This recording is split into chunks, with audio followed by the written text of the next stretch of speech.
What's up, my 1 o'clock health class family? Hope you all are doing good. Hope you're all having a good day today. And I'm just here to talk to you guys about an issue. It's called hearing impairment. Yeah. Oh, I'm going to talk about hearing impairment to them. Here again? No, I said whatever, just forget about her.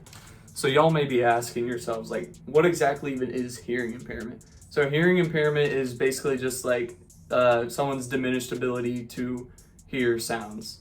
It's basically just what it says it is. And it's caused by a multitude of different things, the most like prevalent ones being genetics, aging, and like just being around like loud environments constantly. A couple ways for teachers to try and like prevent or combat hearing impairment in the classroom. First off is obviously reducing noise in the classroom. That will go a long way with helping those kids that have a hard time hearing and picking up on things. Also, just using visual aids can also be super helpful. And lastly, just speaking clearly and like face-to-face directly with the student, just to make sure that they can hear and understand as much as what you're saying as possible.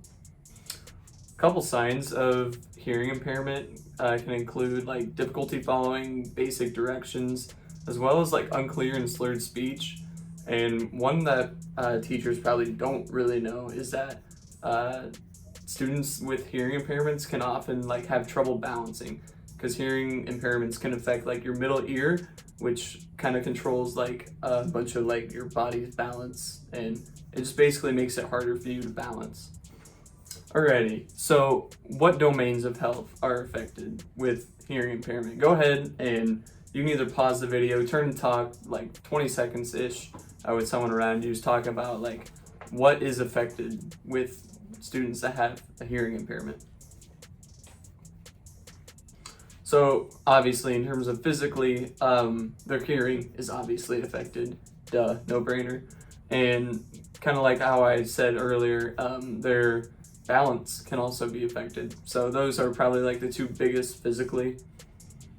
Emotionally, the student could be frustrated, they could be embarrassed, frankly, not being able to hear, understand like what people are saying, having to ask multiple times to like repeat that can be a little bit challenging, a little bit embarrassing if you're talking with peers. The last domain of health that I'll talk about here is social health. And social health deals with like communication and like talking with other people and stuff like that. So a hearing impairment is obviously going to impede your ability to communicate with others. It's going to impact your ability to like understand what people are saying to you and to like respond effectively. And that could be most like prevalent in communicating with like peers, teachers, group work, whatever it might be. So we've talked about like what you need to know as a teacher, what to like look out for, and we've also discussed like the different domains of health and how those are all affected by hearing impairment. So let's transition here now. Let's talk about what teachers can actually do and like what strategies you can implement into your classroom to try and lessen the burden of a hearing impairment.